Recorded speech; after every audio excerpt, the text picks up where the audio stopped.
आगे बढ़ते हैं। आज बीजेपी मुल्क भर में प्रेस कॉन्फ्रेंस करने वाली है। जम्मू कश्मीर असेंबली चुनावों में कांग्रेस और नेशनल कॉन्फ्रेंस के बीच इत्तेहाद पर बीजेपी ने कांग्रेस को घेरने की पूरी तैयारी की है। वहीं कांग्रेस और नेशनल कॉन्फ्रेंस के बीच इत्तेहाद को लेकर मरकजी वजीर दाखिला अमित शाह ने 10 सवाल किए हैं।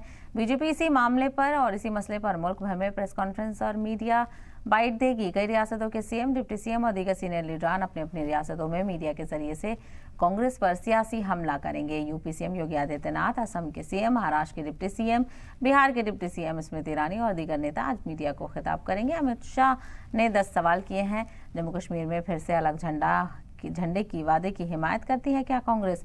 370 और आर्टिकल 35 से लागू करके दहशतगर्दी की हिमायत करती है क्या कांग्रेस? कश्मीर के नौजवानों के बदले पाकिस्तान के साथ बातचीत की वकालत करती है।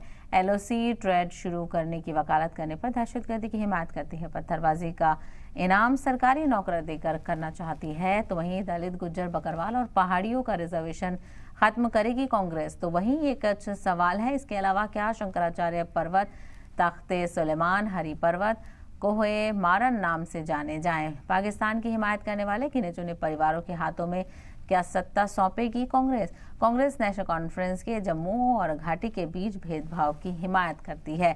कश्मीर को ऑटोनॉमी देने की नेशनल कॉन्फ्रेंस की पॉलिसी की हिमायत करती है। तो यहाँ पर बीजेपी आज निशाना साधती हुई नजर आएगी और ऐसे में यहाँ पर ये कहा जा रहा है कि जो नेशनल कॉन्फ्रेंस का मैनिफेस्टो है उसकी हिमायत करती है कांग्रेस। इसी को लेकर ज्यादा जानकारी हासिल करेंगे। हमारे नुमाइंदे रवि शर्मा इस वक्त हमारे साथ जुड़ गए हैं। रवि, क्या कुछ सरगर्मियां देखने को मिल रही हैं?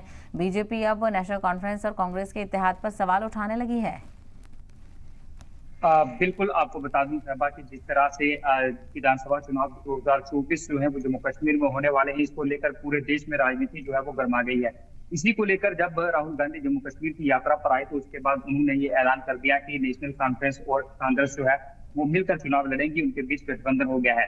जिसके बाद भारतीय जनता पार्टी जो है उसकी तरफ से भी जो सवाल है वो पूछे जा रहे हैं कि आखिर नेशनल कॉन्फ्रेंस और कांग्रेस जो है वो इकट्ठा होकर साबित क्या करना चाहती है, क्योंकि जो गृह मंत्री अमित शाह है उनके द्वारा जो है वो 10 सवाल जो है वो पूछे गए हैं भारतीय जनता पार्टी की तरफ से कांग्रेस और नेशनल कॉन्फ्रेंस के। तो उन्होंने ये भी कांग्रेस सवाल जो है वो किया है कि क्या सत्ता की लालच जो है उसमें आकर कांग्रेस देश की एकता और सुरक्षा के साथ समझौता कर रही है। और उन्होंने कहा कि 370 और 35 को जम्मू कश्मीर से तोड़कर जो है वो मोदी सरकार जो है उसने यहाँ पर जो पहाड़ियों और पिछड़े वर्ग के लोगों के साथ जो भेदभाव होता था उसे जो है वो खत्म किया। और इसके साथ साथ उन्होंने ये भी कहा है कि क्या कांग्रेस जो है वो जम्मू कश्मीर में अलग झंडा जो है उसे समर्थन करती है। उन्होंने कहा कि क्या 35 और 370 को कांग्रेस जो है वो वापस लाने के समर्थन में है, और क्या कांग्रेस जो है वो फिर से जम्मू कश्मीर में अलगाववाद और जो आतंकवाद है उसे जो है वो समर्थन करती है। और दलित, गुज्जर, बकरवाल और पहाड़ी जो है उनके आरक्षण को क्या कांग्रेस जो है वो खत्म करना चाहती है, और क्या पत्थरबाजों को फिर से सरकारी नौकरी जो है वो देना चाहती है।